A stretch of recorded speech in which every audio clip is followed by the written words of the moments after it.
நேயர்கள் அனைவரையும் ஜெயா பிளஸ் தொலைக்காட்சியினுடைய ஏனென்ற கேள்வி விவாத நிகழ்ச்சிக்கு நான் உங்கள் அனைவரையும் வரவேற்கிறேன். இந்நிகழ்ச்சியில் துறை சார்ந்த ஆளுமைகளுடைய எண்ண ஓட்டங்களை இன்றைய தலைப்பில் மிக விரிவாக விவாதிப்பதற்கு அமர்ந்திருக்கிற அந்த நேரத்தில் தொடர்ந்து நாம் பேசி கொண்டிருக்கிற ஜெயா பிளஸினுடைய மிக முக்கியமான ஒரு தொலைக்காட்சி நிகழ்ச்சியாக பல மாதங்கள் ஆளும் அரசுக்கு பாதிக்கப்பட்ட ஆசிரியர்களின் சார்பிலும் கூட நாங்கள் கேள்வி எழுப்பி வருகிறோம்.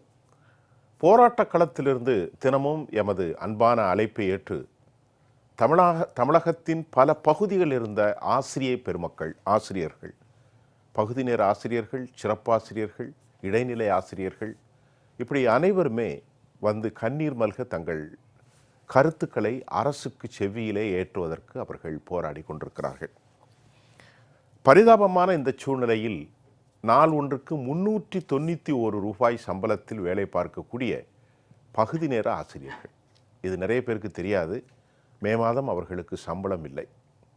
ஓவியர், பிடி 12,500 ரூபா சம்பளம் அப்படின்னாங்க. நான் அன்னைக்கு கால்குலேட் பண்ணி பார்த்ததில் நாள் ஒன்றுக்கு 391 ரூபாய் இந்த நாட்டின் இளைஞர்களையும் அறிவுஜீவிகளையும் உருவாக்கக்கூடிய ஆசிரியருக்கு. இடைநிலை ஆசிரியர்கள் ஒரே ஒரு நாள், இது ஒரு மாதத்தில் ஒரு நாள் விந்தியதில் சமவேலைக்கு சமவாய்ப்பு, 2 ஆசிரியர்கள் ஒரே பள்ளி, ஒரே கிளாஸ், ஒரே சப்ஜெக்ட். ஆனால் அவர்களுக்கிடையே சம்பளம் 16,000 ரூபாய் வித்தியாசப்படுகிறது. ஐயா, இதை எங்களுக்கு தாருங்கள் என்று அவர்கள் கேட்கிறார்கள். தமிழ்நாட்டில் 1111 தலைமை ஆசிரியர்கள் பணி காலி. இதையெல்லாம் திராவிட முன்னேற்ற கழக அரசு தனது தேர்தல் அறிக்கை 2016-2021 அறிக்கையில் ஊதிய சீரமைப்பு குறித்தும் சம ஊதியம் குறித்தும் வாக்குறுதி அளித்திருந்தது. ஆட்சிக்கு வந்து 5 ஆண்டுகள் கண்ணீரோடு இன்று அவர்கள் போராடி கொண்டிருக்கிறார்கள். இதைவிட ஒரு கொடுமை என்னவென்றால், கடந்த சில வாரங்களாக நாம் பேசுகிறோம், இன்று எமக்கு களத்திலிருந்து கிடைத்தது, இந்த ஆசிரியர்களை எல்லாம் வாகனங்களில் ஏற்றி உணவில்லாமல் நாள் முழுக்க சென்னையினுடைய நகரங்களில் சுற்றி அவர்களை ரோடுகள் சுற்றி வந்து மாலையில் விடுவிப்பதும், நாளும் இவர்கள் கைது செய்து அழைத்து சென்று 50க்கும் மேற்பட்ட வாகனங்கள் தேவையாக உள்ளது. மதியம் ஆயிரக்கணக்கானவர்களுக்கு உணவு ஏற்பாடு கூட செய்யப்படவில்லை என்கின்ற கொடுமையும், சில போலீஸ் துறை அதிகாரிகள், காவலர்கள் பெண் ஆசிரியர்களை, கண்ணியமிக்க ஆசிரியர்களை தலைமுடியை பிடித்து இழுத்து கடும் சொல்லை பயன்படுத்தி வருவதும் களத்திலிருந்து ஆதாரமாக எமக்கு கிடைத்திருக்கிறது. மனம் மிகுந்த வலியோடு இன்றும் நாங்கள் தொடர்கிறோம். இந்த நிகழ்ச்சியில் எங்களோடு பேசுவதற்கு மூத்த எழுத்தாளர், அதே சமயம் சமூக ஆர்வலர், கல்வியாளர் ஐயா குமார் அவர்கள் வந்திருக்கிறார். ஐயா வணக்கம். அதை போன்று எஸ்எஸ்டியினுடைய மாநில மகளிர் ஒருங்கிணைப்பாளர் சகோதரி சிவகாமி அம்மா, அதே போன்ற சிறப்பாசிரியர் சங்கத்தின் சார்பில் ஐயா முரளி அவர்கள். ஐயா வாங்க. எமது வெளிப்புற படப்பிடிப்பினுடைய பொது ஊடக ஆய்வாளர் திரு ஜெகதீஸ்வரன். சிவகாமி அம்மா, உங்கள் பிரச்சனைகளை நான் முதல்ல சொல்லிட்டேன், நீங்கள் இப்போ சொல்லுங்கள். முதல் ஜெயா ப்ளஸ் நேயர்கள் அனைவருக்கும் எங்களது பணிவான வணக்கம். அதாவது சம வேலைக்கு சம ஊதியம், இதுதான் எங்களது கோரிக்கை. இந்த வார்த்தையிலேயே மிக மிக எளிமையாக எங்களது பிரச்சனை அடங்கியுள்ளது. அதாவது ஒரே பள்ளியில் பணியேற்கிறோம், ஒரே மாதிரி 1 முதல் 5 வரை வகுப்பை எடுக்கிறோம், ஒரே கல்வி தகுதியின் அடிப்படையில் பணியமர்த்தப்படுகிறோம். ஆனால் ஒரு நாள் முன்பின்னாக பணியேற்கிறோம் என்றால் 31/5/2009 அன்று ஒரு செக்டார் பணியில் சேர்கிறோம். அடுத்த நாள் 1/6/2009க்கு பின் ஒரு பகுதி ஆசிரியர்கள் பணியேற்கிறோம். ஆனால் அந்த மே மாதம் 31 அன்று பணியேற்ற ஆசிரியர்களுக்கு அடிப்படை ஊதியமாக 8,370 நிர்ணயிக்கப்படுகிறது.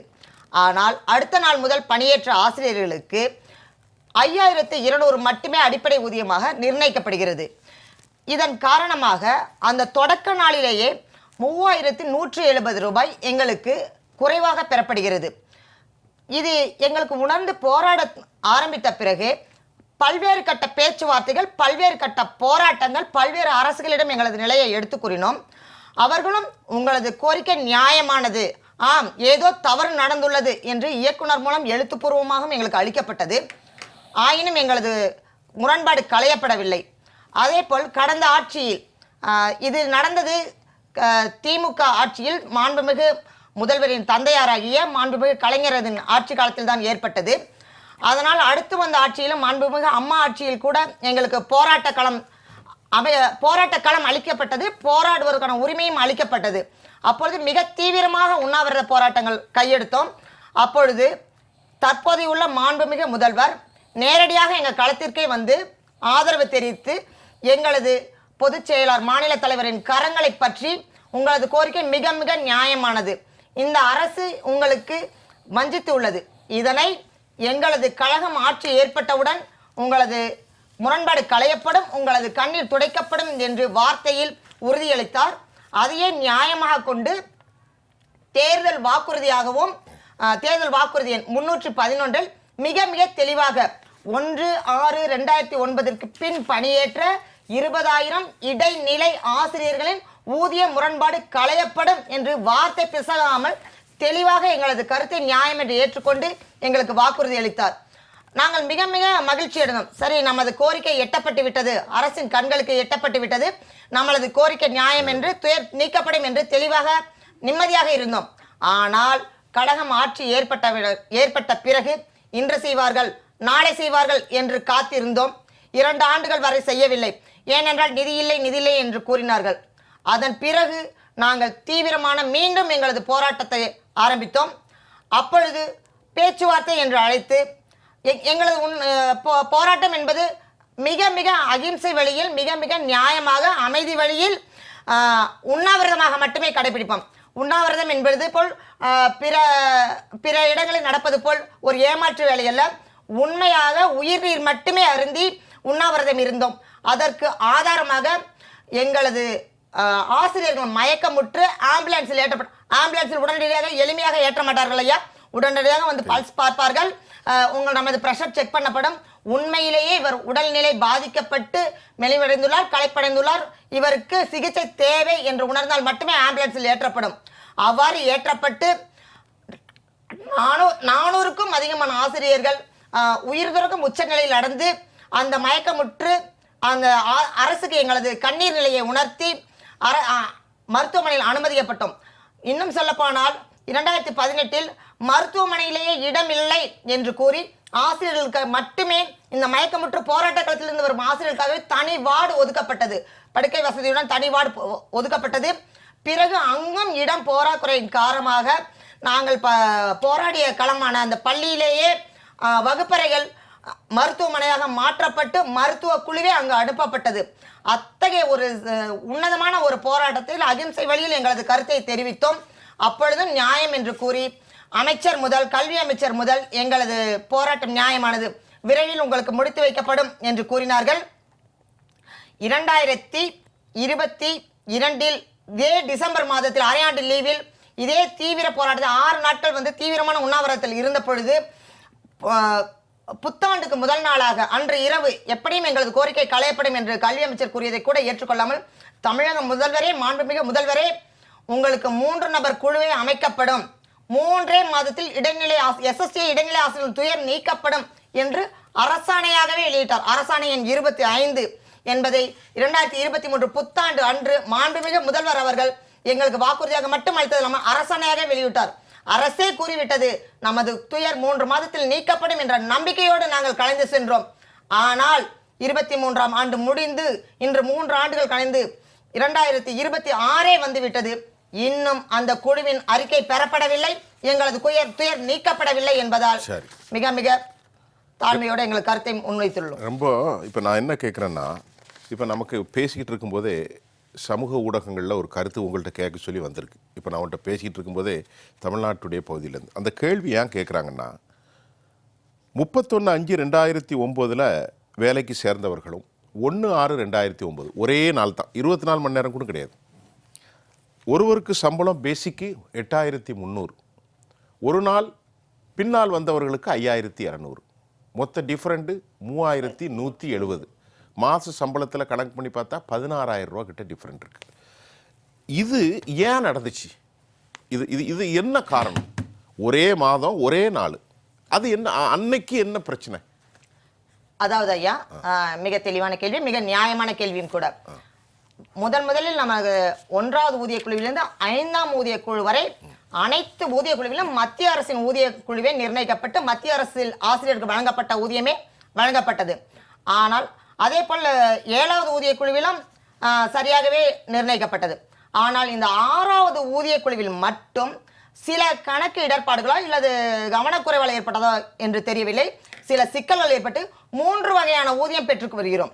3 வகையான ஊதியம் 6வது ஊதிய குழுவில் மட்டும் நிர்ணயிக்கப்பட்டுள்ளது. அதாவது மத்திய அரசுக்கு இணையான ஊதியம் ஒரு பகுதியினர் வாங்கி கொண்டிருக்கின்றனர். அதே போல இந்த 2009 மே 31க்கு முன்பு 8370 ஒரு பிரிவினர் வாங்கி கொண்டிருக்கின்றனர். அந்த 1/6/2009க்கு பிறகு 5200 என்று 3 வகையான ஊதியம் அந்த 6வது ஊதிய குழுவில் மட்டும் இடர்பாடு ஏற்பட்டுள்ளது. அதாவது 6th பே கமிஷன்ல மட்டும் இது பல்வேறு குறைபாடும் அரசின் கவனத்திற்கு வந்ததால அப்பவே ஒரு நபர் குழு திரு ராஜீவ் ரஞ்சன் தலைமையில் ஒரு நபர் குழு அமைக்கப்பட்டது. அதில் பார்த்தோம்னா ஒரு 36 வகையான பிரிவினருக்கு அந்த ஊதிய முரண்பாடு களையப்பட்டு மத்திய அரசின் ஊதியமே வழங்கப்பட்டது. அதன் பிறகும் ஒரு 3 நபர் குழு அமைக்கப்பட்டு அதிலும் ஒரு 26 வகையான துறையினருக்கு ஊதிய முரண்பாடு களையப்பட்டது. ஆனால் எங்கள ஊதிய முரண்பாடு மட்டும் களையப்படாமல் அப்போதே வாக்குறுதி வாக்குறுதி வாக்குறுதி என்று கூறிக்கொண்டு உங்களது கோரிக்கை நியாயம் என்றும் ஏற்றுக்கொள்ளப்பட்டே வந்துள்ளது. சரி, இதுதான் பிரச்சனை. ஆமா, அந்த 6வது பே கமிஷன்ல மட்டும் அது அப்போ என்ன சொன்னாங்க, உங்களுக்கு 7வது பே கமிஷன் சரி பண்ணி கொடுத்துறோம் அப்படின்னு சொன்னாங்க. ஆனா ரெண்டுமே சரி பண்ணப்படல. 6th பே கமிஷன் உங்களுக்கு இன்க்ளூட் பண்ணல, 7th பண்ணல. அந்த டிஃபரன்ஸ் இப்போ அதுதான் கேக்குறீங்க. ஆமா ஐயா முரளி, சிறப்பாசிரியர் சங்கத்தின் சார்பாக உங்க பிரச்சனை சொல்லுங்க. 2012ஆம் ஆண்டு மார்ச் மாதம் முன்னாள் முதல்வர் புரட்சித் தலைவி அம்மா அவர்களின் தாயுள்ளத்தோடு கருணை உள்ளத்தோடு அரசு பள்ளிகளில் 6, 7 மற்றும் 8ஆம் வகுப்பு படிக்கும் அரசு பள்ளி மாணவர்களின் தனித்திறனை ஊக்குவிக்கும் விதமாக மேம்படுத்தும் விதமாக கலைக்கல்வி, உடற்கல்வி கல்வி மற்றும் தொழிற்கல்வி என்ற அந்த பிரிவில் 6 பாடப்பிரிவுகள், மொத்தம் 8 பாடப்பிரிவுகளின் அடிப்படையில் கிட்டத்தட்ட 16,549 பகுதி நேர ஆசிரியர்கள் பணி நியமனம் செய்யப்பட்டார்கள். அப்பொழுது அரசு ஆணை எண் 177இல் வாரத்திற்கு 3 அரை நாட்கள் பணி, அதேபோன்று தொகுப்பூதியமாக 5000 ரூபாய் வழங்கப்படும் என்று அந்த அரசு ஆணைகள் குறிப்பிட்டிருந்தார்கள். தேவைப்படுமாயின் அவர்களுக்கு 3 பள்ளி மற்றும் 4 பள்ளிகள் கூட பணி வழங்கப்படும் என்றும் தெரிவித்திருந்தார்கள். ஆனால் அந்த அரசாணையில் மே மாத ஊதியம் வழங்கப்படாது என்று குறிக்கப்படவில்லை. ஆனாலும் கூட கடந்த 14 ஆண்டுகளாக மே மாதம் ஊதியம் வழங்கப்படுவது இல்லை. அதேபோன்று ஒரு பள்ளியில் மட்டும்தான் பணி நியமனம் செய்யப்பட்டோம். நாங்கள் எல்லாம் அரசு பள்ளி ஏழை எளிய மாணவர்களுக்கு கல்வியை சொல்லிக் கொடுக்க வேண்டும், நாம் கற்ற கல்வி சமூகத்திற்கு பயன்பட வேண்டும் என்ற அரசு பள்ளியின் மாணவர்களின் நலன் கருதி குறைந்த ஊதியமாக இருந்தாலும் கூட அந்த கல்வியை தொடர்ந்து சொல்லிக் கொடுக்க வேண்டும் என்ற ஒரு உயரிய நோக்கோடு லட்சியத்தோடு அந்த பணியை ஏற்றுக்கொண்டு நாங்கள் சிறப்பாக பணி செய்து கொண்டிருந்தோம். அப்படி பணியேற்றாலும் கூட வாரத்துக்கு 3 அரை நாட்கள் என்று சொன்னாலும் கூட மிக அதிக தொலைவிலிருந்து ஆசிரியர்கள் வருகின்ற பொழுது காலையிலிருந்து மாலை நேரம் ஒரு நாள் பணி கூட ஆகிவிடுகிறது. மேலும் அந்த பள்ளி சார்ந்து மாணவர்களின் நலம் சார்ந்து தலைமை ஆசிரியர்கள் சொல்கின்ற அத்துணை பணிகளும் அலுவலக பணிகளாக இருந்தாலும் சரி, அந்த விலையில்லா பொருட்களை கொடுக்கின்ற பணிகளாக இருந்தாலும் சரி, அதை அலுவலக பணிகளாக இருந்தாலும் சரி கூட அதையும் நாங்கள் செய்து கொண்டு தான் இருக்கின்றோம். அதே போன்று தேர்வு நடைபெற்ற நாட்களில் தொடர்ந்து கூட பணியாற்றி கொண்டு இருக்கின்றோம். அதே போன்று விளையாட்டுப் போட்டிகள் மற்றும் கலைத்திருவிழாக்கள் நடக்கின்ற பொழுது அந்த மாணவர்களை தயார்படுத்தி ஒன்றிய அளவில், மாவட்ட அளவில், மாநில அளவில் சிறப்பாக பங்கேற்று பரிசுகளும் பெற்று வருகின்றோம். அதே போன்று மாநில அளவில், தேசிய அளவில் கூட எங்கள் பகுதி நேர ஆசிரியர்கள் சிறப்பாக பணியாற்றி அந்த பரிசுகளெல்லாம் பெற்று வந்தார்கள் என்பதையும் கூறிக்கொள்ள கடமைப்பட்டுள்ளேன். இப்படியே 14 ஆண்டுகளாக நாங்கள் படுகின்ற துன்பங்கள் துயரங்கள் சொல்லில் அடங்காவை. ஏனென்று கேட்டால் ஒரு குடும்பத்திற்கு ஒரு மனைவி, குழந்தைகள் மற்றும் வயதான பெற்றோர்களை வைத்துக்கொண்டு இன்றைய பொருளாதார நெருக்கடியில் 3 வேளை உணவு கூட சரியாக சாப்பிட முடியவில்லை. மருத்துவ அந்த வசதிகளை ஏற்படுத்தி கொள்ள முடியவில்லை. கல்விக்கான உண்டான கட்டணங்களை செலுத்த முடியவில்லை. மிகவும் சிரமப்பட்டு அல்லல்பட்டு உண்மையை சொல்ல வேண்டுமென்றால் ஒவ்வொரு நாளும் அணுவாக சித்திரவதைகளை அணிவித்து கொண்டு கொஞ்சம் கொஞ்சமாக செத்துக்கொண்டு இருக்கிறோம் என்று தான் சொல்கிறோம். இப்படியெல்லாம் சொல்கின்ற பொழுது எங்கள் வாழ்க்கை முறையை 14 ஆண்டுகள் அனுபவித்து கொண்டு இருக்கின்றதை சொல்லும் பொழுது எங்கள் கண்களில் இரத்த கண்ணீர் வருகிறது. இந்த இதயமே நின்றுவிடும் போல் அவ்வளவு கடினமாக உள்ளது. ஏனென்று கேட்டால் 14 ஆண்டுகள் என்பது மிகப்பெரிய காலகட்டம். கண்டிப்பாக அவ்வளவு ரொம்ப சிரமத்தை அனுபவித்து கொண்டு இருக்கின்றோம். ஒரே ஒரு காரணம், அரசு பள்ளி ஏழை எளிய மாணவர்களுக்கு நாம் கல்வியை கற்றுக் கொடுக்க வேண்டிய அந்த உயரிய நோக்கம், லட்சிய நோக்கத்தில் தான் பயணித்து கொண்டு இருக்கின்றோம். கடந்த முறை ஆட்சியில் கூட அவர்கள் செய்வார்கள் என்று வலியுறுத்தினோம். உங்களுக்கு செய்வதற்கு வாய்ப்பில்லை என்று ஒரு வெளிப்படையாக சொல்லிவிட்டு அந்த அதிமுக அரசு சொல்லிவிட்டு சென்றார்கள். அப்படி இருந்தும் கூட 2016ஆம் ஆண்டு சட்டப்பேரவைத் தேர்தலில் முத்தமிழ் அறிஞர் டாக்டர் கலைஞர் ஐயா அவர்கள் அந்த தேர்தல் வாக்குறுதி எண் 192 மற்றும் 193இல் நாங்கள் ஆட்சிக்கு வந்தால் பகுதி நேர ஆசிரியர்களை பணி நிரந்தரம் செய்யப்படுவார்கள் என்று வாக்குறுதியை கொடுத்தார்கள்.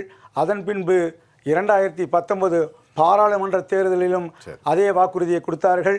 இப்பொழுது முதல்வர் அவர்கள், மாண்புமிகு முதல்வர் அவர்கள் 2021 சட்டப்பேரவை தேர்தல் வாக்குறுதி எண் 181 இப்பொழுது போராடி கொண்டு இருக்கின்றமே, அந்த வாக்குறுதி எண் 181லும் கூட நாங்கள் ஆட்சிக்கு வந்தால், இன்னும் சொல்லப்போனால் 100 நாட்களுக்குள் உடனடியாக பகுதி நேர ஆசிரியர்களை பணிநிரந்தரம் செய்யப்படுவார் என்ற வாக்குறுதியை கொடுத்துள்ளார்கள். உங்க பாக்கெட்ல வச்சிருக்கீங்க இந்த 181 திராவிட முன்னேற்ற கழகம் கொடுத்த வாக்குறுதி. ஆமாங்க ஆமாங்க. அதை எடுத்து அப்படி காட்டுங்க. 500 சில்லற 505 அப்படி இருக்க பின் பண்ணியிருந்தா தேவையில்லை. சரி, நம்ம இடைவேளைக்கு அப்புறம் பேசுவோம். இது ரொம்ப முக்கியமான விஷயம். உங்க பேச்சில் கடுமையும் ஒரு பெரும் சோகமும் உளரீதியாக சித்திரவதையும் குடும்ப வறுமையும் நாங்கள் உணர்ந்து. உண்மையா ஐயா குமார், இப்போ நீங்க ஒரு கல்வியாளர். ஒரு வாத்தியாருக்கு சம்பளம் 300 ரூபாயா, 391 ரூபா. அவர் சொன்ன கால்குலேஷன்லாம் போட்டு வச்சுட்டேன். ஏன்னா தொடர்ந்து என் மனசில் அப்படியே பதிஞ்சிட்டு இதே தான் நடத்திக்கிட்டு இருக்கேன். மக்களுக்காக இந்த அறப்பணியை தான் நிர்வாகம் எனக்கு கையில் கொடுத்துருக்கு. இதை செய்யணும், நீங்கள் இவர்களுக்கு நீதி வேணும்னு. நீங்கள் பேசுங்க. ஒரு கண்ணியமான போஸ்ட்டில் 300 ரூபா வச்சு சிரமத்தில் அரை வயிற்றுக்கும் கால் வயிற்றுக்கும் கஞ்சிக்கு போராடி, சரி நீ சொல்லனாலும் பரவாயில்ல, 16ல் சொல்லியிருக்கீங்க, 19ல் வாக்குறுதி கொடுத்துருக்கீங்க, 21ல் நான் பாக்கெட்டில் மாட்டி வச்சிருக்காரு 181 கருப்பு துணியை கட்டிட்டு ஒரு அம்மா 183 என்னதுன்னு கேட்குறாங்க. நீங்கள் பதில் சொல்லுங்க. ஏன்னா என்ன பாருங்க, தலைமைச் செயலகத்திலிருந்து இந்த நிகழ்ச்சி தினமும் பார்த்து கொண்டே இருக்கப்படுகிறது. அதாவது சகோதரி சொன்னாங்க 6வது பே கமிஷன்லேருந்து தான் அந்த பிரச்சனை ஆரம்பிக்கிறதுன்னு சொன்னாங்க.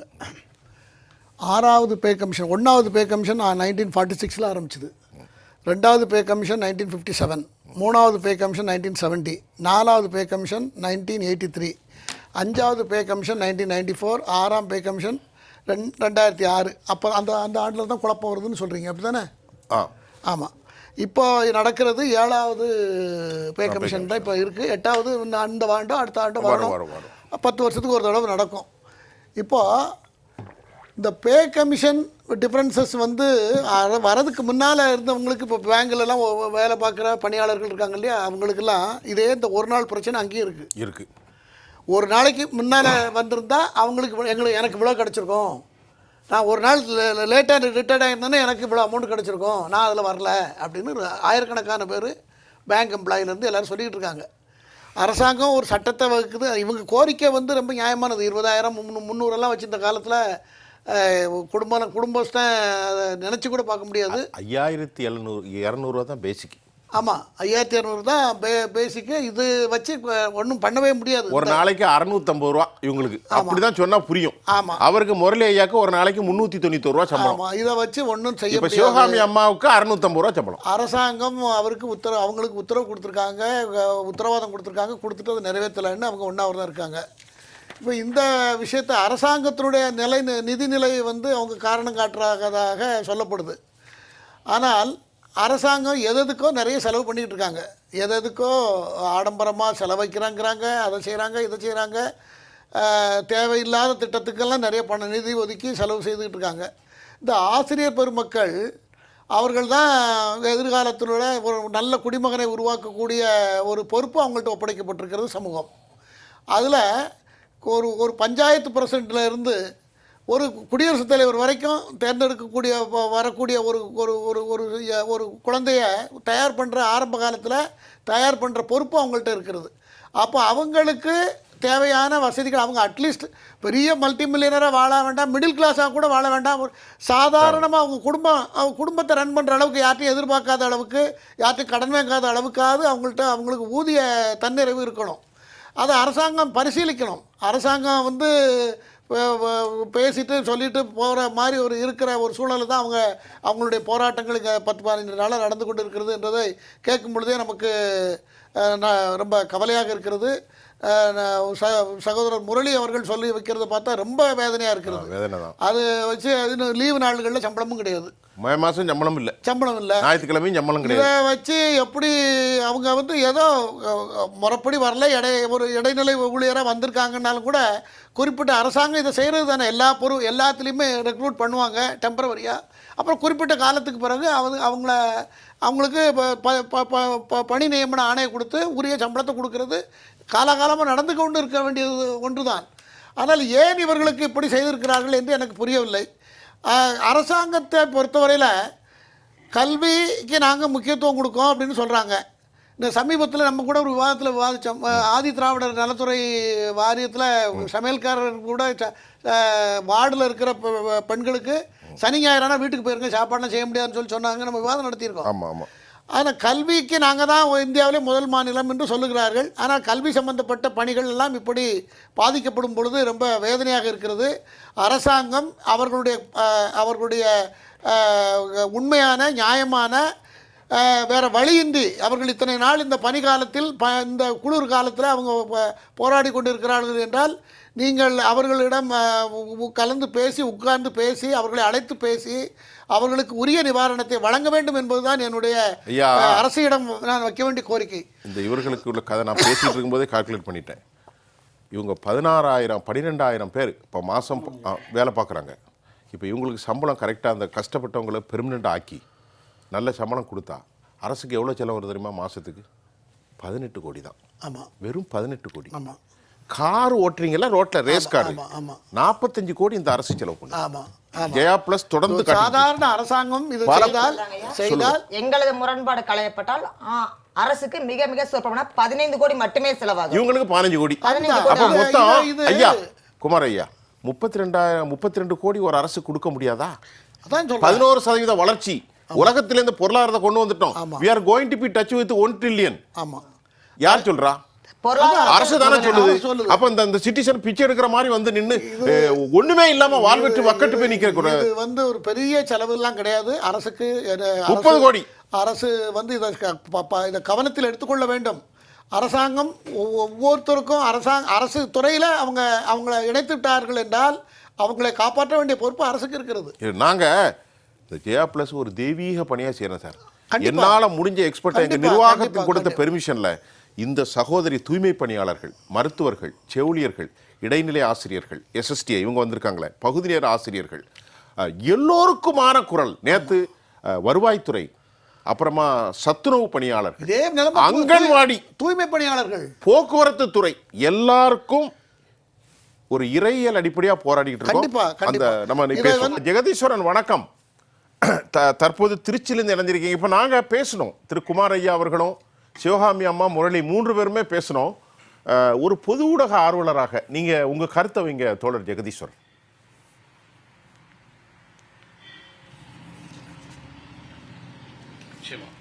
நீங்க ஒரு 3-4 வாரங்களுக்கு முன்னாடியே நம்ம இது குறித்து பேச துவங்கிட்டோம்.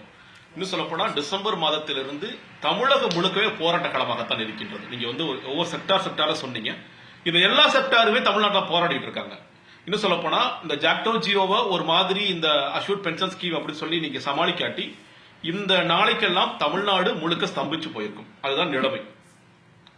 ஒரு செக்டார் விடாம அங்கன்வாடி ஊழியர்கள், ஆசிரியர்கள், பகுதி நேர ஆசிரியர்கள், சமவேளை சம ஊதியம் கேட்டு போராடும் ஆசிரியர்கள், செவிலியர்கள், அதுலயும் வந்து சம ஊதியம் சமவேதை கேட்டு போராடும் செவிலியர்கள், தொகுப்பூதியத்தில் இருக்கும் நீங்க பெர்மனன்ட் ஆக்குன்னு சொல்ற செவிலியர்கள், மின்சாரப்பணி ஊழியர்கள், போராடாதவர்கள் யாருமே இல்லை அப்படிங்கிற அளவிற்கு தமிழ்நாடு முழுக்க போராட்ட களமாக மாறிக்கொண்டிருக்கின்றது. ஆனா இந்த பக்கம் என்ன நடக்குது? தமிழ்நாடு ரொம்ப சிறந்த மாநிலம், தமிழ்நாடு பொருளாதாரத்தில் நம்பர் 1 மாநிலமாக இருக்கின்றது. பெண்களுக்கு நாங்கள் செய்யாத விஷயங்களே கிடையாது, நீங்கள் கேட்காதவங்க நாங்கள் செய்து கொடுத்திருக்கின்றோம், நீங்க பாருங்க இது கொடுத்துட்டோம் அது கொடுத்துட்டோம் அப்படின்னு சொல்லிட்டு தேர்தல் வாக்குறுதிகள் கிட்டத்தட்ட 90% நிறைவேற்றிவிட்டோம் போன்ற பொய்களும் கதைகளும் மட்டுமே இங்கு சொல்லப்பட்டு கொண்டிருக்கின்ற ஒரு ஆட்சியாக இருந்து கொண்டிருக்கின்றது. ஒட்டுமொத்த தமிழ்நாடு போராடிட்டு இருக்கு. நீங்க செக்டாரா நீங்க சொல்லும் பொழுது இன்னைக்கு இந்த பகுதி நேர ஆசிரியராக இருப்பவர்கள் 2021 தொடர்ச்சியா போராடிட்டு இருக்காங்க. நீங்க டிபிஐ வளாகத்தில் ஒரு போராட்டம் தொடர்ச்சியாக வருடாவருடம் நடந்து கொண்டே இருக்கின்றதுன்னா, பட்டினி போராட்டம், சாகும் வரை உண்ணாவிரதம், தொடர் போராட்டம், ஒவ்வொரு வாட்டி என்ன சொல்றது சமாளிக்கிறதுக்கு நாங்க வந்து அமைச்சர் முதல்ல என்ன ஆரம்ப காலத்துல இந்த அமைச்சர்கள் எல்லாம் பேசியது 181 அப்பெல்லாம் போட்டோமா எங்களுக்கே தெரியலையே, இப்படியெல்லாம் அமைச்சர்கள் பேசினார்கள், அரசு அதிகாரிகள் பேசினாங்க. நீங்க தாங்க போட்டீங்க, உங்களோட முதலமைச்சர் தாங்க எங்களுடைய போராட்டத்துக்கு வந்தாரு, இன்றைய துணை முதலமைச்சர் தாங்க உங்க போராட்டத்துக்கு வந்தாரு, கழகாட்சி அமைந்தோடு நிச்சயமாக செய்து கொடுப்போம் என்று சொன்னது நீங்க தாங்க, நீங்க ஏங்க செய்ய மாட்டேங்கிறீங்கன்னா அதெல்லாம் எங்களுக்கு தெரியாது, நிதி இல்லை, ஏதாவது அது வந்து அலட்சியப்படுத்தி கொண்டே இருந்தார்கள். 2023 குழு போட்டாங்க. சில மாதிரி 3 வருடம் கழித்து இன்று வரை நிறைவேறாத காரணத்தினால் அவர்கள் தொடர்ச்சியாக போராட்ட களத்தில் இருந்து கொண்டே இருக்கிறார்கள்.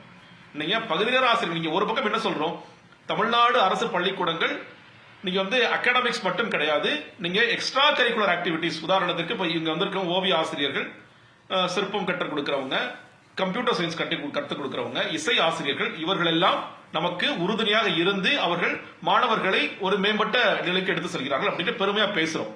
ஆனா இதை பயிற்றுவிக்கும் பகுதி நேர ஆசிரியர்களை நம்ம நடத்துற விதம் என்பது, அவங்க எப்படி போனா நமக்கு என்னப்பா, அவங்க எவ்வளவு சம்பளம் வாங்கினா நான் வாங்கினா வாங்காட்டி என்ன கம்பேரிசன் பாருங்களேன். அவங்க வாங்க நீங்க ஒரு நாளைக்கு நீங்க சொல்ற மாதிரி 390 ரூபாய் என்றால் நீங்க எப்படிங்க பிழைக்க முடியும்? நீ சென்னை மாதிரி கூட விட்டுருங்க, சென்னை கூட நகரம் அதனால பிழைக்கவே முடியாது. ஒரு சாதாரண டவுன், நம்ம திருச்சியில் இருக்கிற டவுன்ல நீங்க வீட்டு வாடகைக்கு இருக்கணும், உங்களுக்கு 2 பசங்களை நீங்க பள்ளிக்கூடத்தில் படிக்க வைக்கணும், ஒரு மருத்துவ செலவு ஏற்பட்டா நீங்க பார்க்கணும், மாதம் உங்க வீட்டுக்கான குடும்ப செலவு இருக்கு, நீங்க ஆபீஸ்க்கு போயிட்டு ஆசிரியர் ஒருத்தர் பள்ளிக்கூடத்துக்கு போயிட்டு வர்றதுக்கு பெட்ரோல் போடணும், இல்ல பஸ்ல போகணும். இத்தனை செலவுகளையும் வெறும் 391 ரூபாயில் அவர்களால் சமாளிக்க முடியும். யாராலுமே முடியாது. அப்ப என்ன எதிர்பார்க்குது இந்த அரசாங்கம்? நீங்க சொல்ற மாதிரி ரொம்ப சொற்பமான தொகை, ரொம்ப கடுமையான தொகைக்கு ஒரு 300-400 கோடி தேவைப்படுதுங்க, அப்பதான் இந்த பிரச்சனை தெரியும். இல்லை, நீங்க கணக்கு பண்ணி சொல்லிட்டீங்க 15 கோடி 30 கோடி, இதெல்லாம் ஏன் செய்ய முடியல? அஷ்யூர்ட் பென்ஷன் ஸ்கீம்ல நாங்க 11,000 கோடி ஒன் டைம் கொடுக்க போறோம், 13,000 கோடி ஒன் டைம் கொடுக்க போறோம், 11,000 கோடி கொடுக்கிறோம். மகளிர் உரிமை தொகைக்கு நாங்க 12,000 கோடி ஒதுக்கிட்டோம். இனிமேல் அந்த 1,30,00,000 அந்த மகளிருக்கு 18,000 கோடி ஒதுக்கிறோம்.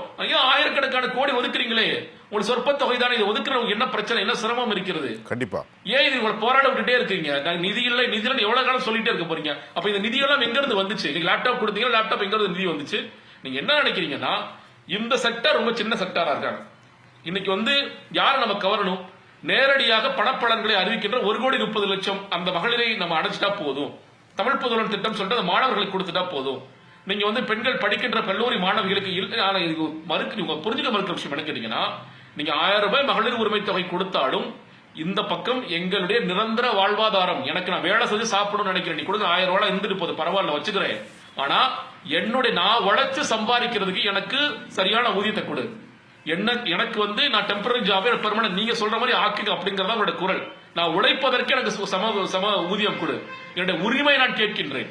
அந்த உரிமை அடிவாங்கும் பொழுது நீங்க 1000 ரூபாய் கொடுத்தாலும் சரி, 2000 ரூபாய் தேர்தலுக்கு கொடுத்தாலும் சரி, ஓட்டுக்கு பணம் கொடுத்தாலும் சரி, எல்லாமே இந்த இடத்துல அடிபட்டு போகும். சரி, என்னோட மாத உரிமை நான் வந்து உழைச்சு சம்பாதிக்கணும்னு நினைக்கிறேன், அதை நீங்க கொடுக்க தயாராக இல்ல. நீங்க தேர்தலுக்கு 2000 ரூபாய் கொடுத்து சமாளிச்சிடலாம், இல்ல 1000 ரூபாய் மகளிர் உரிமை தொகை கொடுத்து சமாளிச்சிடலாம் அப்படின்னு நீங்க நினைச்சீங்கன்னா உங்களை போன்ற முட்டாள்கள் யாரும் இல்லை தான் நான் சொல்லுவேன்.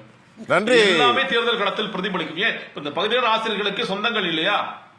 ஒவ்வொரு குடும்பமும் பார்க்கும். சொல்லுங்க ஜெகதீஸ்வரர், தொடர்ந்து பேசி முடிச்சிருங்க. அதான் ஒவ்வொரு குடும்பத்திற்கும் நீங்க அவங்க உறவினர்கள் இருக்காங்கல்ல, நீங்க பாக்குறீங்க ஒரு வீடியோ, ரொம்ப ரொம்ப வேதனையான ஒரு வீடியோங்க. ஒரு பகுதியான ஆசிரியரை நீங்க வந்து பஸ்ல ஏத்துறாங்க, ஒரு காவல்துறை பெண்மணி, ஒரு இன்ஸ்பெக்டர் நினைக்கிறேன், அந்த அம்மா கால் மேல ஏறி இந்த அம்மா நிக்குது. இன்ஸ்பெக்டர் அம்மா கால் மேல ஏறி நிக்குது, அந்த அம்மா கதறாங்க, அம்மா விடுங்க விடுமான்னு பக்கத்துல இருக்கலாம் சொல்றாங்க, மேடம் மிதிக்காதீங்க மேடம்ங்கறாங்க. அவங்களோட கால் மேல ஏறி முட்டி மேல ஏறி அவங்க அப்படியே கீழே படுத்து அவங்கள கொடூரமா படுத்திட்டு இருக்காங்க. பஸ்ல நான் போலீஸ் ஸ்டேஷன்ல பஸ்ல கொடுமைப்படுத்திட்டு இருக்காங்க. பகுதி ஆசிரியர்கள் எங்க போராடுற, உனக்கு பக்கத்துல டாய்லெட் இருக்க, டாய்லெட் போய் பூட்டு. நீ செவிலியர்கள் நீங்க கிளம்புங்க பஸ் ஸ்டாண்ட் போறியா, உனக்கு டாய்லெட்டை பூட்டு. இவங்க ஊழியர்கள் தூய்மை பணியாளர்கள் போராடுறீங்களா, ரிப்பன் பண்ணிங்க, டாய்லெட்டை பூட்டு. என்ன அதாவதுங்க, ஒரு பக்கம் கோரிக்கை நிறைவேற்றலங்கிறது ஒரு விஷயம். உங்களோட மனிதாபிமானம் என்ன போச்சு, மனித உரிமை எங்க போச்சு?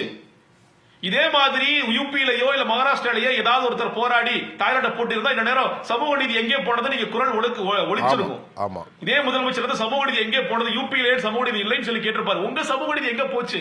Very good. ஏன் கொடுமைப்படுத்த, ஏன் மனித உரிமை மீறல் பண்ணிட்டு இருக்கீங்க? என்ன நடக்குது? இதெல்லாம் உண்மையில அவருக்கு தெரியுதா, முதலமைச்சருக்கு தெரியுதா?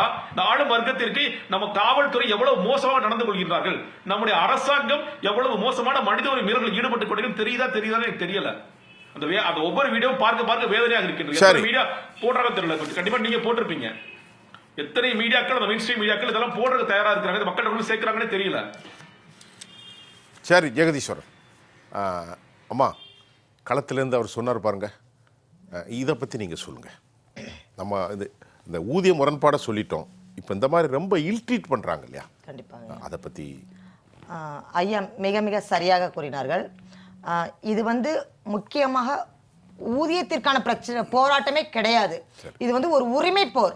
இது எங்களுக்கு மட்டுமல்ல, இனி வரும் தலைமுறைக்கே இந்த ஊதிய மாற்றம் ஏற்பட வேண்டும் என்ற ஒரு கட்டாயத்தின் அடிப்படையில் ஒரு உரிமையாக எங்களது வருங்கால இடைநிலை ஆசிரியர் பாதிக்கப்படக்கூடாது என்ற உயரிய எண்ணத்திலேயே இந்த போராட்டம் கையில் எடுக்கப்பட்டுள்ளது. இதில் இன்னும் சொல்லப்போனால் ஆசிரியர் என்பது கடவுளுக்கு நிகரானவர். நீங்கள் வேறு எந்த பணியில் இருந்த, எந்த துறையில் இருந்த நபர்களையும் சரி, எவ்வளவு உயரிய பதவியில் இருந்தாலும் சரி, அவருக்கு கீழுள்ள அலுவலர்கள் மட்டுமே அவர்களை வழங்குவார்கள். ஆனால் எங்கள் ஆசிரியரை மட்டுமே எங்கள் கீழ் படித்த மாணவர்கள் மட்டுமின்றி, எங்களால் வளர்ச்சி பெற்ற மாணவர்கள் மட்டுமின்றி, நாங்கள் நடமாடும் வழியில் உள்ள அத்துணை பெரிய நபர்களும், ஊரில் உள்ள அத்துணை மக்களும் இவர் ஒரு ஆசிரியர் என்ற உயரிய எண்ணத்தில் கையெடுத்து எங்களை வணங்குவர். அத்தனை கற்பிக்கும் ஆசிரியர் கடவுளுக்கு நிகரான எங்களை ஒரு போராடுவதற்கான இடம் கூட கொடுக்காமல் மிக மிக வஞ்சிக்கப்பட்டு, சாலையோரத்தில் தெருவோரத்தில் மிக மிக சாதாரணமாக அமர்ந்து அகிம்சை வழியில் போராடும் எங்களை மிக மிக கண்ணிய குறைவான வார்த்தைகள், அவை கரங்களால் அடிப்பதை காட்டிலும் வழி கொடுக்கக்கூடிய வார்த்தைகளை உபயோகிக்கப்படுகின்றன. மேலும் எங்களை கையாளும் விதம் மிக வன்மையாக உள்ளது. ஏதோ கொடூர குற்றவாளிகளைப் போலவும் கொலை குற்றவாளிகளைப் போலவும் எங்களது கரங்கள் முறிக்கப்படுகின்றன. என்ன சொல்லப்போனால் எங்கள் சிஓ ஆஃபீஸில் நடந்தப்ப ஒரு பெண் ஆசிரியருக்கு எத்தனை வலுக்கட்டாயமாக எத்தனை பேர் இழுத்தாலும் ரத்த காயம் எப்படி சார் ஏற்படும்? ரத்த காயம் எப்படி ஏற்படும்? அத்தனை ஊடகங்கள் கையில் இருக்கும்போதும் விரல்கள் முறிக்கப்பட்டு எலும்பு முறிவு ஏற்பட்டு ரத்த காயம் ஏற்படுகிறது. அத்தனை மீடியாவும் ரத்த காயங்களோட காட்டப்படுகிறது. இருந்தும் அத்தனை கண்ணியத்திலும் கண்டனத்திலும் மீண்டும் அந்த வன்முறையே நடக்கப்படுகிறது. குழந்தைகள் வலுக்கட்டாயமாக பறிக்கப்படுகிறார்கள். கதற கதற குழந்தைகளும் துன்புறுத்தப்படுகிறார்கள். பெண் ஆசிரியர்கள் ஆடைகள் நழுவும் வண்ணம் ஆண் ஆசிரியர்கள் ஆடைகள் கிழிக்கப்படுகிறது. இது அத்தனையும் ஊடகத்தில் பதிவு செய்யப்படுகிறது. இத்தனை ஊடகங்கள் இருந்தும் எங்களுக்கு இத்தனை ஒரு கண்ணிய குறைவான ஒரு என்ன சொல்வது, எங்களது கண்ணீருக்கு ஒரு விலை மதிப்பில்லையா? எங்களது உழைப்பிற்கு ஒரு இது இல்லையா? எங்களது தகுதிக்கான ஒரு மரியாதை இல்லையா? அல்லது நாங்கள் போராடுவதில் ஒரு நியாயம் இல்லையா? இந்த அரசு எதை கொண்டு எதை சாதிக்க நினைக்கிறது? எங்களது நீங்கள் எத்தனை வன்முறை காட்டினாலும் எங்கள் மன உறுதியை அது மேலும் மேலும் வலுப்படுத்துகிறது. இந்த ஊதிய முரணை களையாமல் செல்லக்கூடாது என்ற ஒரு மன வைராக்கியத்தை தருகிறது. அதாவது நீங்கள் எவ்வளவு வீரியம் கொண்டு அழுத்துகிறீர்களோ, அந்த அழுத்தப்படும் வேகத்தை மீறி வெளிவரும் பந்தை போல எரிமலையாக எங்கள் குரல் வெளிவந்து கொண்டே இருக்கிறது. இன்னும் எங்கள் பெண்ணாசி நீங்கள் எத்தனை சித்திரவதை செய்தாலும் சரி, சிறையிலேயே போட்டாலும் சரி, சிறைச்சேதமே செய்தாலும் சரி, அத்தனைக்கும் துணிந்துதான் நாங்கள் களத்தில் வந்தோம். இனியும் எங்களது உரிமையை விட்டுக் கொடுக்க முடியாது என்றதுக்காக ரொம்ப உணர்வுபூர்வமான பேச்சு. மற்றொரு முறையும் நான் உங்களுக்கு இடையில பேசுறேன். தோழர் ஜெகதீஸ்வரன், தற்போது நீங்கள் பேசியதை நம்முடைய சிவகாமி அம்மா உறுதி செய்யறாங்க. நீங்க பேசுனீங்க, காலுக்கு மேல ஒரு ஆசிரியை ஏறி நின்றாங்க, கொடூரமான வசைபாடுதல், இழிவான வார்த்தைகள், டெரகேட்டரி, ரொம்ப அசிங்கமான முறையில் நடந்து கொள்கிறார்கள், கையை பிடிச்சி இழுக்கிறது, ஆடைகளை இழுக்கிறது, இதெல்லாம் அவங்க வீடியோ பதிவு இருக்குன்னு நம்முடைய லைவ்லே பேசுறாங்க. உலகம் முழுவதும் தமிழ் சமூகம் பார்த்து கொண்டிருக்கிறது. இதை பத்தி சொல்லுங்க, உங்களுடைய நிறைவு கருத்து.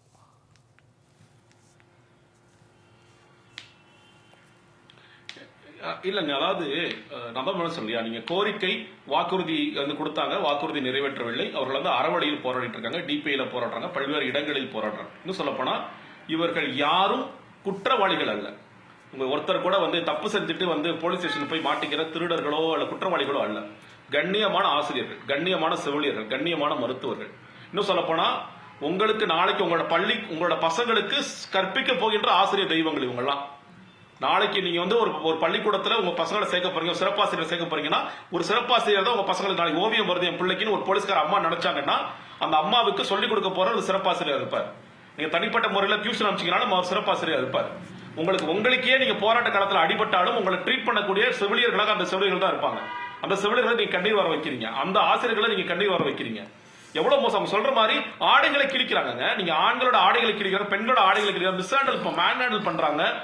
நீங்க ஒவ்வொரு இடத்துலயும் வந்து என்ன பண்றாங்கன்னா இது ரொம்ப ரெகுலரா பண்றாங்க. டாய்லெட் போட்டு தான் அவங்க போராட்டத்தை முடிச்சுக்கோங்க. இது எவ்வளவு முட்டாள்தனமா இல்ல? இது வந்து டாய்லெட் போட்டு நாங்களா வீட்டுக்கு போயிடுவாங்களா? போராட வேண்டாப்பா, டாய்லெட் பூட்டிட்டாங்கப்பா நமக்கு அப்படி சொல்லி போயிடுவாங்களா? என்ன யோசிக்கிறாங்க இந்த அரசாங்கம்? நீங்க போராடுங்க, நாங்க போராட்டத்திற்கு நாங்க நிச்சயமாக நாங்க ஏதாவது செஞ்சு கொடுக்கிறோம், நாங்க அதற்கு உண்டான வேலைகளை பார்த்துட்டு இருக்கோம், கொஞ்சம் பொறுமையா போராடுங்கன்னு சொல்வது முறையா? அல்லது உன் போராட்டத்துல கலைச்சே தீருவேன், நீ ஊருக்கு வெளியே உன்னை விட்டுறேன் பாரு, நீ எப்படி உள்ள வரன்னு பாரு, ஏன் வர தெரியாது எங்களுக்கு?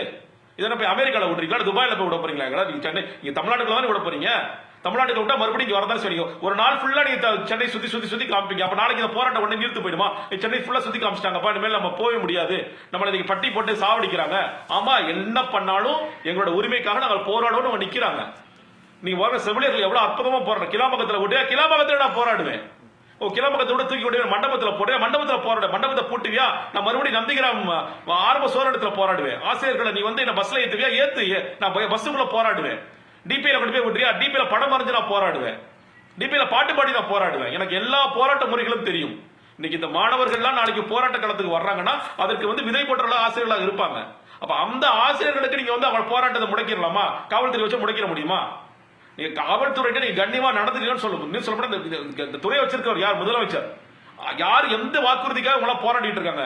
அந்த முதலமைச்சர் அந்த வாக்குறுதி நிறைவேற்றவில்லைன்னு போராடிட்டு இருக்காங்க. இப்ப முதல்ல காவல்துறை ஏவி விட்டு நீங்க எப்படி இதை அடக்குவார் அவரு?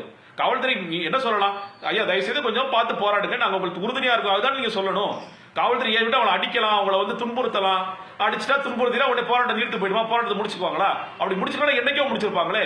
எத்தனை வருடங்களா போராடிட்டு இருக்காங்க. இதே எத்தனை காவல்துறை அவங்க பார்த்துட்டாங்க, எவ்வளவு காவல்துறையை பார்த்துட்டாங்க அவங்க. 2021, 2022, 23, 24, 25, 26 வரைக்கும் காவல்துறை பார்த்துட்டு தான் இருக்காங்க அவங்க. இப்ப புதுசாக நம்ம காவல்துறை என்ன செஞ்சிருவாங்க? அப்போ இந்த மாதிரியான மனித உரிமை மீறல்களை தயவு செய்து நிறுத்துங்கள். ஒரு போராட்டத்தை நீங்கள் வந்து இப்படி வந்து தயவு செய்து நீங்க முடக்க முடியும் நினைச்சீங்கன்னா முடக்கவே முடியாது. இந்த போராட்டம் இன்னும் வீறு கொண்டு எழும். ஒரு ஆசிரியர் வந்து துன்புறுத்தப்படுத்துவது ஒரு ஆசிரியர் பார்த்தாருன்னா வீட்டுக்கு போக நினைக்க மாட்டாரு, இன்னும் வீரமாக போராடணும் நினைப்பாரு. இந்த கூட புரியாத ஒரு அரசாங்கமாக இது இருந்து கொண்டிருக்கின்றது. நீங்க எவ்வளவு அடக்குமுறையில் ஏவினாலும் அவர்கள் மறுபடியும் போராடி கொண்டுதான் இருப்பார்கள். அவர்களோட கோரிக்கை நியாயமான கோரிக்கை தயவு செய்து நிறைவேற்றி கொடுங்கள். மிக்க நன்றி ஜெகதீஸ்வரன். ஆசிரியர்களுக்காக எமது வெளிப்புற படப்பிடிப்பிலேருந்து ரொம்ப தெளிவாக பேசியிருக்கீங்க ஐயா குமார். எல்லாத்தையும் கேட்டீங்க. இப்போ நம்ம மற்றெல்லாம் ஊதியம் வரம்பாடெலாம் விட்டுருங்க, இந்த மனித உரிமை மீறல்களை பற்றி சொல்லுங்கள். ஆமாம், இது பேய் அரசாண்டால் பிறந்தென்னும் சாஸ்திரங்கள்னு சொல்லுவாங்க. அதை போல் இந்த அரசுக்கு எப்படி நடக்கணும், என்ன நடந்துகிட்டு இருக்கு, கடந்த காலத்தில் ஜெயலலிதா அம்மையாராக இருக்கட்டும், திரு எம்ஜிஆர் அவர்களாக இருக்கட்டும், கலைஞர் கூட நடக்கிறது அன்னைக்கு என்ன நடந்திருக்கு, நெட் ரிசல்ட்டு அன்றைக்கி சாயங்காலமே என்ன நடந்திருக்கு இன்றைக்கி அப்படிங்கிறத பார்த்துருவாங்க, கண்டுபிடிச்சிருவாங்க. அந்த மாதிரி ஆட்சி நடத்தியிருக்காங்க.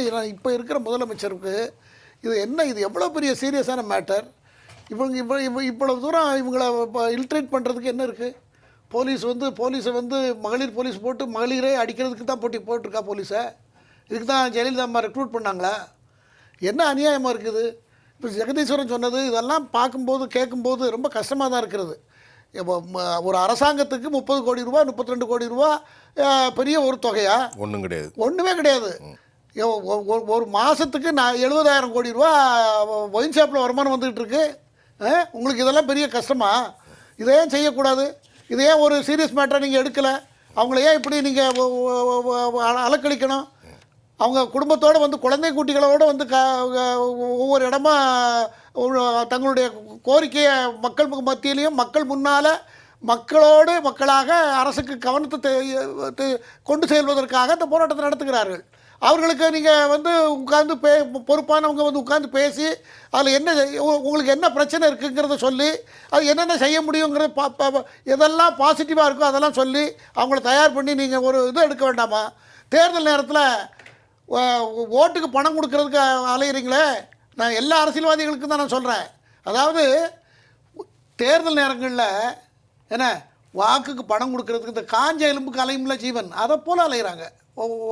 எங்கேயாவது பணத்தை கொடுத்து எப்படியாவது ஓட்டை வாங்கிடணும்னு அலைகிறாங்களே தவிர மக்களுடைய குறைகளை உங்களுக்கு சேவை பண்ணுறது தான் அரசியல் கட்சி. இன்னொரு விஷயம் தெரியுமா, ஜெகதீஸ்வரன் சொன்னார் பத்திலா, இந்த மாதிரி ஏழை மக்கள் ரொம்ப குறைஞ்ச செக்டோரியல் பீப்புளுக்கு ரூபா கொடுத்தா என்ன கிடைக்கும்? இன்னைக்கு 3000 ரூபா, இன்னைக்கு 3000 ரூபா, அடுத்து 2 மாசத்துல எலெக்ஷன் வருதுல்ல. ஆமாம், அதுக்கு இன்னைக்கு விதைச்சிருக்காங்க. அதில் கரும்பை கொடுக்குறாங்க, மு.க. ஸ்டாலின் படத்தை போட்டு கையில் ஒரு காலண்டரும் கொடுக்குறாங்க மண்டபங்களில். ஆமாம், இது நான் என்ன சொன்னேன், 1000 பேருக்கு அன்னதானம் 10,000 பேருக்கு பூமி தானம்ங்கிற மாதிரி இந்த அரசாங்கம் நடத்திக்கிட்டு இருக்கு. இந்த அரசாங்கத்துக்கு அநேகமாக இதுதான் கடைசி அரசாங்கமாக இருக்கும்னு நான் நினைக்கிறேன். ஏன்னா இங்கே செய்கிறது அத்தனையும் தப்பு. கேடு வரும் பின்னே மதி கெட்டு வரும் முன்னே என்று சொல்வார்கள். நீங்கள் ஒவ்வொரு விஷயத்தையும் நீங்கள் எடுத்துக்கொண்டீர்கள் என்றால் பல விஷயங்கள் அவங்க எடுக்கிற முடிவுகள் அத்தனையும் தவறாக இருக்கிறது. அத்தனையும் அவங்களுக்கு யார் அட்வைசர்ஸ்னு தெரியல. இந்த பிரச்சனையெல்லாம் சீரியஸான பிரச்சனை. இதை சால்வ் பண்ணலைன்னா இது மக்கள்கிட்ட ரொம்ப ஆழமாக ரீச் ஆகும் என்பது என்னுடைய கருத்து. முரளி சார், அரசுக்கு உங்களுடைய கோரிக்கை வைங்க சார். நம்ம அரசியல் விமர்சகர் திரு குமார் ஐயா குறிப்பிட்டார், முறைப்படி வரவில்லை என்றாலும் கூட ஒரு வார்த்தை சொன்னார்கள். ஐயா அவர்களுக்கு நான் தெளிவுபடுத்த விரும்புகிறேன். நாங்கள் முறைப்படி தான் வந்தோம். ஏனென்று கேட்டால் பத்திரிகையில் விளம்பரம் செய்து, அதே போன்று எம்ப்ளாய்மெண்ட் ஆஃபீஸில் அந்த பதிவு மூப்பு பணி சீனியாரிட்டி அடிப்படையிலும், அதே போன்று கல்வி தகுதியும் உள்ளது. அதே போன்று தேர்வுக்குழுவை வைத்து அந்த மாவட்ட அளவில் பரீட்சை வைத்து முறைப்படி தான் எங்களை எடுத்துள்ளார்கள். ரைட் சரி, கண்டிப்பாக சரிங்க தோழர், புரிஞ்சுக்கிட்டேன். அதனால் முறைப்படி தான் வந்திருக்கிறோம். அதனால் இவங்கள் இந்த 3 தேர்தல் அறிக்கையில் சொன்னதுனால தான் நாங்கள் வேறு வேலைக்கு பணி கூட போக வேண்டியதில்லை. இந்த வாக்குறுதியை இவர்கள் கொடுக்கவில்லை என்று சொன்னால் எங்களுக்கு தகுந்த எங்கள் கல்வி தகுந்த தனியார் துறையில் சென்று இந்நேரம் பல ஆயிரக்கணக்கான மாத சம்பளங்களை பெற்று எங்கள் குடும்ப வாழ்வாதாரத்தை உயர்த்தியிருப்போம். இவர்கள் கொடுத்த வாக்குறுதியை நம்பித்தான் கிட்டத்தட்ட 10 ஆண்டுகளாக பயணித்து கொண்டு இருக்கின்றோம். இந்த ஆட்சி பொறுப்பேற்று 5 ஆண்டுகள் முடிகின்ற வேளையிலும் கூட இவர்கள் சொன்ன இந்த 181 தேர்தல் வாக்குறுதியை நிறைவேற்றவில்லை. எங்களுக்கு நம்பிக்கை இழந்து விட்டோம் என்று சொல்வதை விட நாங்கள் ஏமாற்றப்பட்டு விட்டோம் என்று தான் குறிப்பிட விரும்புகிறோம். அந்த அடிப்படையில் இந்த மாணவர்களுக்கு உண்மையாலும் சொல்கிறேன், அரசு பள்ளி அந்த ஏழை மாணவர்களுக்கு எங்களை முழு நேர பணி நிரந்தரம் செய்யப்பட்டால் உண்மையாலும் அவர்களுக்கு முழு நேரத்திலும் எங்களுடைய அந்த கல்வியை கற்றுக் கொடுத்து அந்த ஏழை எளிய மாணவர்களின் வாழ்வை தரத்தை உயர்த்துவோம். நாங்கள் கேட்பதெல்லாம் முதல் ஏழை எளிய அரசு பள்ளி மாணவர்களுக்கு எங்கள் கல்வி கொண்டு செல்ல வேண்டும். அவர்கள் அந்த வாழ்வாதாரம் மீட்கப்பட வேண்டும். ஏனென்றால் மாணவர்களின் தனித்திறனை வளர்த்தால்தான் ரெகுலராக படிக்கின்ற பாடத்தை விட இந்த மனச்சோர்வு இருக்காது, உடல் திறன் சரியாக இருக்கும். உடற்கல்வி தேவைப்படும், ஆசிரியர்கள் தேவைப்படுவார்கள், கலை அதே போன்று கம்ப்யூட்டர் ஆசிரியர்கள், தொழிற்கல்வியில் உள்ள மற்ற 6 பாடப்பிரிவுகளும் தேவைப்படுகின்றது. ஆதலால் நாங்கள் வேறொன்றும் கேட்கவில்லை. நீங்கள் கொடுத்த வாக்குறுதி 181 எந்தவித நிபந்தனையும் என்று போர்க்கால அடிப்படையில் உடனடியாக அரசு ஆணையாக நிறைவேற்றப்பட வேண்டும். அதுவரை கண்டிப்பாக உங்களை நம்பியிருக்கிறோம். ஆனால் இந்த தொடர் டிபிஐ முற்றுகை போராட்டம் என்பது தொடர் போராட்டம். அந்த போராட்ட களத்தை விட்டு எங்களுடைய எந்த அடக்குமுறை காவல்துறை அடக்குமுறைக்கும் அஞ்சாமல் கண்டிப்பாக இந்த தொடர் போராட்டத்தை முன்னின்று நடத்தி கொண்டிருப்போம். எங்கள் உயிர் போகும் நிலை வந்தாலும் கூட இந்த போராட்ட களத்தை விட்டு அகலமாட்டோம். மாண்புமிகு முதலமைச்சர் அவர்கள் சொன்ன வாக்குறுதி 181 உடனடியாக போர்க்கால அடிப்படையில் அரசு ஆணையாக பிறப்பிக்கப்பட வேண்டும். அதுவரை போராட்ட களத்தை விட்டு செல்ல மாட்டோம் என்பதையும் இந்த ஊடகத்தின் வாயிலாக தெரிவித்துக் கொள்ள கடமைப்பட்டுள்ளேன். சரி, நன்றி அம்மா. உங்களுடைய நிறைவு கருத்து, அரசுக்கு உங்களுடைய கோரிக்கை வைங்க. சிவகாமி அம்மா. அதாவது இப்பொழுது பொருளாதாரத்தில் தமிழகம் முதலிடம் என்று பெருமை பேசிக்கொள்ளும் அரசிடம் நாங்கள் மிக மிக கண்ணியமாக கேட்டுக்கொள்கிறோம். அதே போல் தமிழகத்தில் கல்வியில் சிறந்தது மாநிலத்திலே எங்களது தமிழகம்தான் முதலிடம் என்று பெருமை பேசிக்கொள்ளும் அரசு, அந்த முதலிடம் எவ்வாறு வந்தது? அடிப்படை கல்வியை கற்பிக்கும் எங்கள் இடைநிலை ஆசிரியர் மூலமே வந்தது. இதை நீங்கள் ஊதிய பிரச்சனையாக மட்டும் பார்க்காதீர்கள், ஏழை மாணவர்களின் கல்வி பிரச்சனையாக பாருங்கள். ஏனெனில் தற்போது ஒரு அரசு பள்ளிக்கு வருவது என்பது மிக மிக கடினமான செயல். அதாவது முன்பெல்லாம் படித்தால் 8ஆம் வகுப்பு படித்தாலே ஆசிரியர் படிக்கிறது. ஆனால் இப்பொழுது பட்டய தேர்வு எழுதிய பிறகும் தகுதி தேர்வு என்பது மிக மிக ஒரு கடினமான தேர்வு. அதை முடிச்சாலும் அதுக்கு அடுத்து நியமன தேர்வுன்னு ஒண்ணு எழுதியே ஆகணும். அதெல்லாம் எழுதி தான் வந்திருக்காங்க. ஆமா, அதெல்லாம் எழுதி தான் நாங்க வந்திருக்கிறோம். அதையும் எழுதி வருவது இந்த அரசு பணி என்பது மிக மிக கடினமான ஒரு பணியாக கருதுவதால் இப்பொழுது அரசு பள்ளி ஆசிரியர் பணியை தேர்ந்தெடுக்கும் நபர்களே மிக மிக குறைந்து விட்டனர். இப்பொழுது டிடிஎட்ல சேரும் மாணவர்கள் எண்ணிக்கை குறைந்ததால பல்வேறு மாவட்டங்களில் அரசு ஆசிரியர் பயிற்சி பள்ளிகள் மூடப்பட்டு வருகின்றன. இதனால் எதிர்காலத்தில் ஆசிரியர்கள் எண்ணிக்கை குறைந்து கொண்டே வருவதால் அரசு பள்ளியில் படிக்கக்கூடிய மாணவர்களின் நிலை என்ன ஆகும்? ஆசிரியர்கள் இல்லாமல் கல்வியை கற்பிக்க முடியுமா? எனவே ஆசிரியர்களுக்கு தகுந்த ஊதியம் கொடுத்தாலே ஆசிரியர் பணியை ஊக்குவித்து அரசு பள்ளி என்பது வறுமையின் அடையாளம் அல்ல, பெருமையின் அடையாளம் என்பதை உலகுக்கு காட்டக்கூடிய எங்களது பணி சிறந்தால் மட்டுமே நமது அரசுக்கு பெருமையாகும். எனவே யாருக்கும் அஞ்சோம், எதற்கும் அஞ்சோம், எங்கேயும் அஞ்சோம், எப்போதும் அஞ்சோம் என்னும் தாரக மந்திரத்திற்கு ஏற்ப அரசு பள்ளி மாணவர்களை உயர்த்துவது ஒன்றே லட்சியமாக கொண்டு அயராது பாடுபடும் எங்களது இடைநிலை ஆசிரியர்களின் ஊதிய முரண்பாட்டை களைந்து இந்த அரசு என்பது ஆசிரியர்களுக்கு எப்போதும் அரணாக இருக்கும் என்பதை மீண்டும் ஒரு முறை நிலைநாட்டும் என்ற நம்பிக்கையில் நாங்கள் அரசுக்கும் அரசு பள்ளி மாணவருக்கும் துணையாக நிற்போம் என்று உறுதி கூறுகிறோம். அதாவது அரசாங்கம் என்பது எல்லாத்துக்கும் எல்லாரையும் காப்பாற்றக்கூடிய, எல்லாரையும் அரவணைக்கக்கூடிய, எல்லாருடைய வாழ்வாதாரத்துக்கும் உத்தரவாதம் கொடுக்கக்கூடிய, எல்லாத்துக்கும் பாதுகாப்பு, அவர்களுடைய சொத்துக்கும் உடைமைக்கும் குடும்பத்துக்கும் பாதுகாப்பு கொடுக்கக்கூடிய ஒரு அரணாக அரசாங்கம் இருக்க வேண்டுமே தவிர, அரசாங்கம் யாரை பற்றியும் கவலைப்படாமல் தனக்கு என்ன தோணுதோ அதை மட்டும் செய்து கொண்டு இருக்கலாம் என்று நினைப்பது என்பது ஒரு வியப்பாக இருக்கிறது. இவர்கள் இந்த மாதிரி கிட்டத்தட்ட ஒரு 17,000, அதிகபட்சமாக ஒரு 17,000 ஆசிரியர்கள் தான் இதில் அவங்களுக்கு மாதம் வருஷத்துக்கு எவ்வளோ 300 கோடி அவ்வளோதான். இல்லை 18 கோடி தான் வருது ஆண்டுக்கு.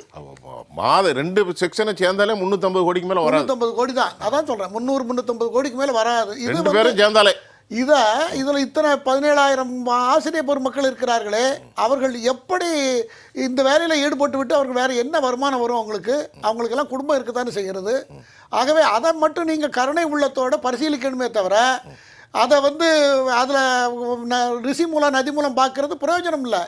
ஒரு நல்ல அரசாங்கம் என்பது அவர்களை அழைத்து பேசி அவர்களுக்கு வேண்டிய கருணை உள்ளத்தோடு நடந்து கொள்ள வேண்டும். அவர்கள் உண்ணாவிரதம் அவர்கள் சொல்வதை கேட்பதற்கு மிகவும் கவலையாக இருக்கிறது, வருத்தமாக இருக்கிறது.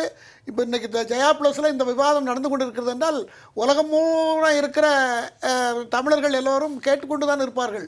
ஆக அரசாங்கத்தின் மேலே என்ன ஒப்பீனியன் வரும் அவங்களுக்கு? ஆகையினால உடனடியாக அந்த போராட்டக்காரர்களை அழைத்து பேசி தலைமைச் செயலாளர் அளவிலோ அல்லது அமைச்சர்கள் அளவிலோ அல்லது முதலமைச்சரோ தலையிட்டு அவர்களை அழைத்து பேசி அவர்களுக்கு ஏதோ ஒரு பரிகாரத்தை செய்ய வேண்டும் என்று மிக தாழ்மையோடு உங்களை கேட்டுக்கொள்கிறோம். அரசாங்கத்தை நான் அப்பீலாக வைக்கிறேன். ரொம்ப சிறப்பாக பேசியிருக்கிறோம். கண்ணீரோடும் கம்பளையோடும் எமது ஜெயா ப்ளஸ் தலைமை நிர்வாகம் தொடர்ந்து எங்களை உற்சாகம் ஊட்டுகிறது. இந்த மாதிரி பாதிக்கப்பட்ட செக்டோரியலுக்கு பக்கம் நிற்பது நமது கடமை.